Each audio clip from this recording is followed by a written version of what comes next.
how police plan to enforce the gang patch. I think that's the question that everyone's asking. It's like, how are they actually going to enforce it? This is what the police association said. The reality is this announcement hasn't come with money. It hasn't come with extra officers. So it is just going to increase demands. Labor calling. So they're saying, the police association is, how do you expect us to actually police it when we have no extra funding for it? You would think any kind of business idea, if you're going to start a new department, you would need to get new people for that department, which means it would need to come with new funding. But it seems that this government of business and this CEO, Prime Minister, doesn't yet quite understand that a new department requires new staff and new budgets. But anyway, they're still talking about what we're going to do. I'm going to read you some of this, and sure, you can jump in whenever you want, and I'd be keen to get people's thoughts on this. I did try and get the police association on today, but I found out at about 5 o'clock this evening, maybe 6 o'clock, that my main email hasn't been working for 36 hours. So I've been sending emails out, but nothing's been coming in. So maybe we missed out on an opportunity to talk to Chris Cahill, because that's who I asked. Maybe we didn't. And if you are watching someone who I emailed today looking to come on the show and you got back to me, I apologize. Gang members who don't take their patches off in public after the patch ban comes into force can expect to be visited at their homes by police. Police officers will have a search warrant and could find other items such as guns and drugs, Police Commissioner Andrew Costa says. We don't always have to win at the time, but we will win in the end. Now, this is fascinating to me because normally to get a search warrant, for a judge to sign a search warrant, there has to be credible evidence of going into that property because of a crime. What this government seems to be saying is, if you break this new bylaw, this new law about a piece of material on your back, that's going to be enough for a judge to say there is sufficient warrant to grant a warrant and have people enter their houses. I'm not entirely sure legally, Chewy, how this can work. Remember, Mark Mitchell has already told us that this law is against the Bill of Rights. And I just wonder how they think.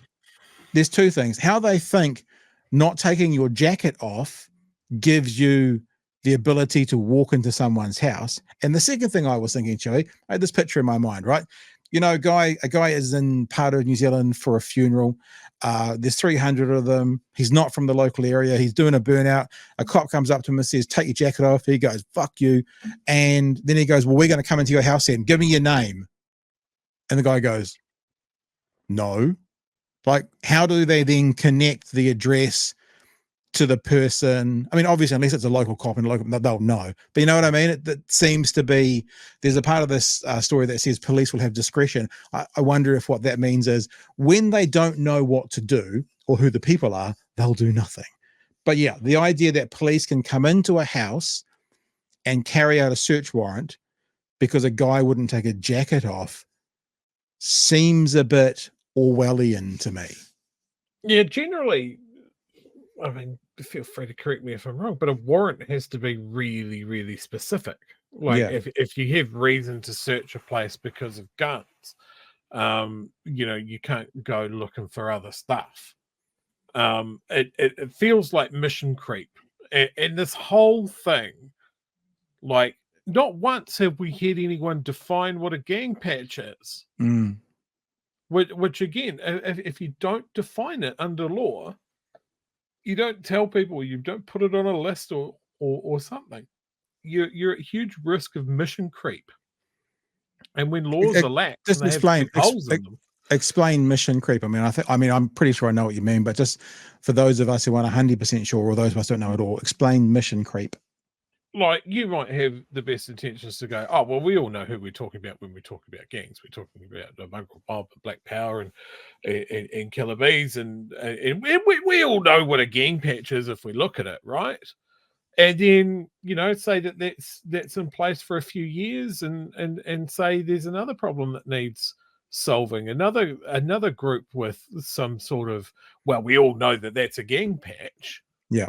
You know, I'm wearing a hoodie at the moment with the Bouncing Souls logo on the back. Maybe a group of my friends that really like Bouncing Souls turn up at a protest and they decide that that's a gang patch. What about the tattoos? You know, because as well. it's not defined. So now they can, you know, toss my house. Like it's too loose. I do think. I think Mark Mitchell's taking it on faith that Yeah. we all know that he's going to do a good job, and the police have full discretion, and they'll never go outside of their bounds. But we've seen in the past when they're allowed these sort of latitudes, is generally liberties are taken. The police have not always got it right. I want to put something out there, not in defense of the legislation, but I think I've heard them talking about there'll basically be a list of criminal gangs. There has to be a criminal element to the gang. I guess your question that we're like, how do you define a patch would be, how do you define criminal activity? Because then you're stuck in the situation where if consorting is now a crime, then if they consort, they've committed a crime, they're a criminal gang. You know, I when you say we don't know what a patch is, I think you're right generally, but I think they have put a few things in place in the legislation which will allow them to get to that. Like the bowling club is not going to have to be worried about, even though that's always the example we give, because they're not a criminal entity. But then again, if the bowling club starts laundering money, then what? I mean, my mind also goes back, like if you look at what happened around the Uruwera raids, right? They wanted it to be an anti-terrorism thing, so they tried to tie it together as a terrorist cell. And it's the same sort. Oh, well, they were all wearing camouflage in the bush, mate. So many people wear camouflage in the bush. Yep. Like the rural areas, and that camouflage is pretty much a fucking uniform. Yep. No. So 100%. You know, gangs, they don't need to wear patches. They can just wear a coloured hoodie. Let's read some of this this story out. Gang members who refuse to remove their patch in public when told by a police officer could have their houses searched. Legislation going through Parliament now would ban the wearing of gang patches in public places.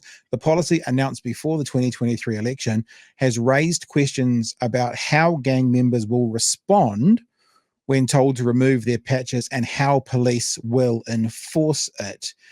At a media conference this weekend, Police Commissioner Andrew Costa and Police Minister Mark Mitchell were asked how the ban would be enforced in the case of an event such as the tangi on Monday of Ponsonby Road shooter Hone K. Selwyn. And let me just remind some people of what that was. That looked a bit like this. What's going to happen here? You see this stuff going on? Mm-hmm. You know, so how are they going to handle it when that's there? When there's patches literally going past the police right there? 300 patched members.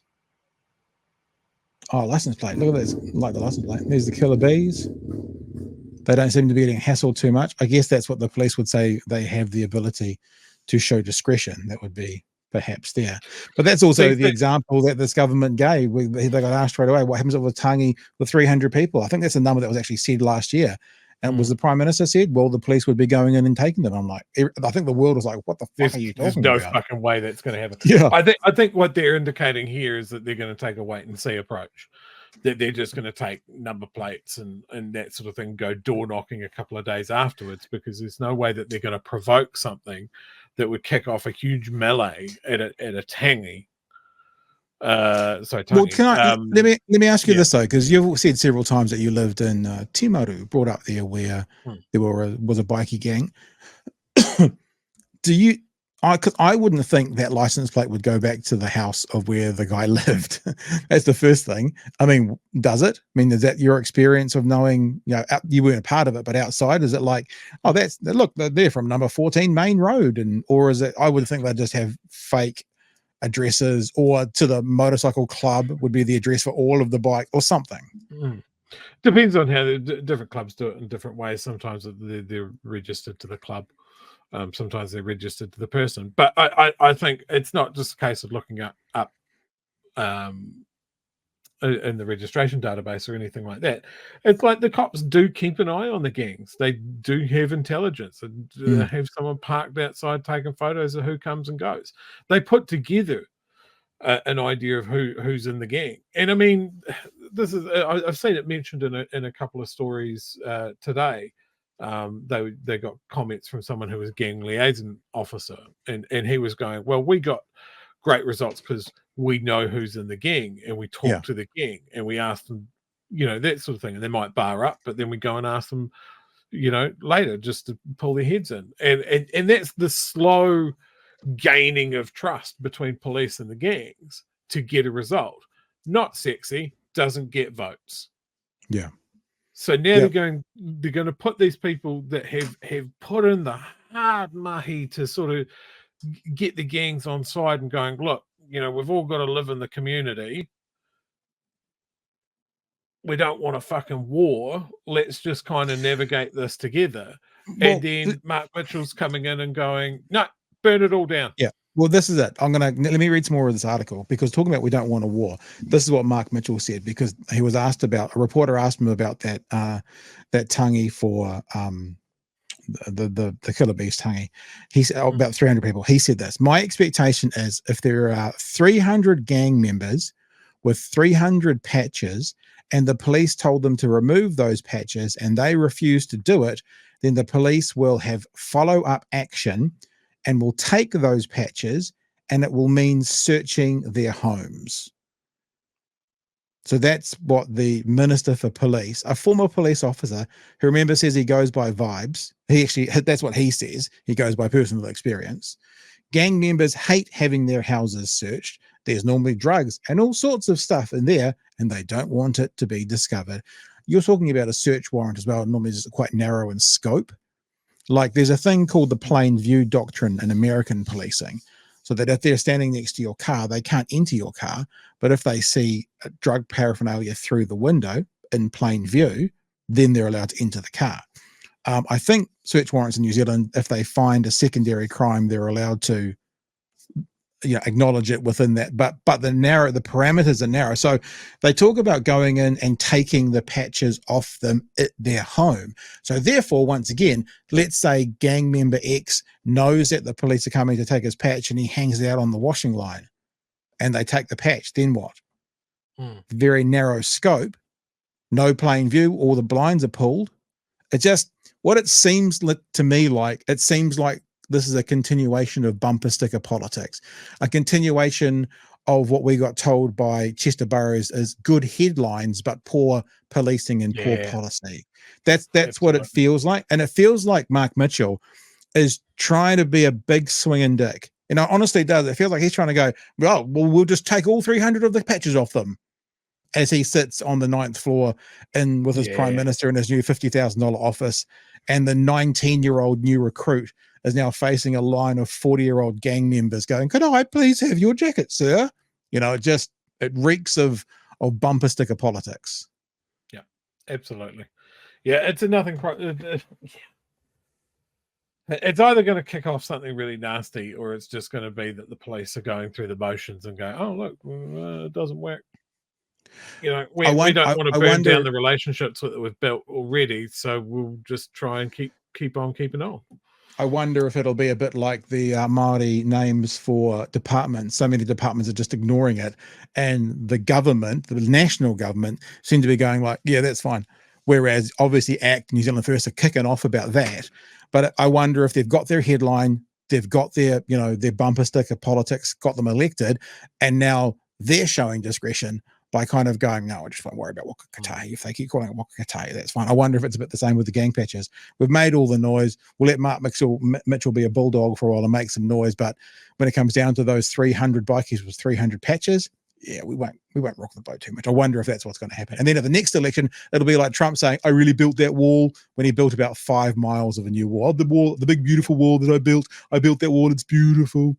And he did it. And next time they'll be going, we got tough on crime. Sorry, I don't know why I'm talking in Trump's voice for them, but we got tough on crime. We did the gang batch, but it won't achieve very much. It'll be a bumper sticker they can use again in 2026.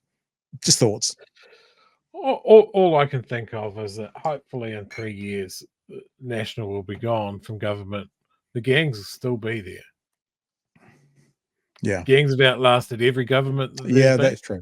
If they're smart and they just, watch their P's and Q's for a while and just be good little boys and girls for 3 years, then they'll just continue on. That's actually a really interesting point, Joe, because if you can outlast, it's like a war, isn't it? If one side can just sit back and outlast the barrage of the other side and just hold them off and outlast and just hold them off, and eventually the attackers may give up and go home, and the defenders who just waited them out won. I mean, wasn't one of the Russian wars, they ran out of food, they just waited the other side out and they ran out of food and they all left, and they're like, oh, it was a good win, W in the column for us. And like this, the reason that keeps happening is no government has come up with a solution of what attracts people to gangs, because no politician really wants to acknowledge what Harry Tam was talking about earlier this week. I put Harry Tam on TikTok, and the amount of people going, what a succinct and eloquent way to put it. The government needs to look at this. Why is this so easy to explain in this way, but we don't seem to hear that from our government? Yeah, especially when you start talking about the history of it. I put up in TikTok, a history lesson on gangs from Professor Harry Tam. That was the slogan for it. Actually, since we're talking about patches, I'm going to tell you something. God, I don't know why I've waited till this part of the week to mention it. But I saw in a local business here in Dunedin, next to a window, stacked on top of a table, 5 or 6 patches. I won't say what club it was for, but they were stacked up, leather vests with the gang patch, clearly visible. What were they doing in there? They were cleaning. Oh yeah. So that'd be the legitimate usage of that, and that's the thing. The gang doesn't do illegal shit all the time. They quite often have legitimate businesses, and it looked like that particular gang here in Dunedin has a cleaning business. Yeah. Interesting point here from Akadakat.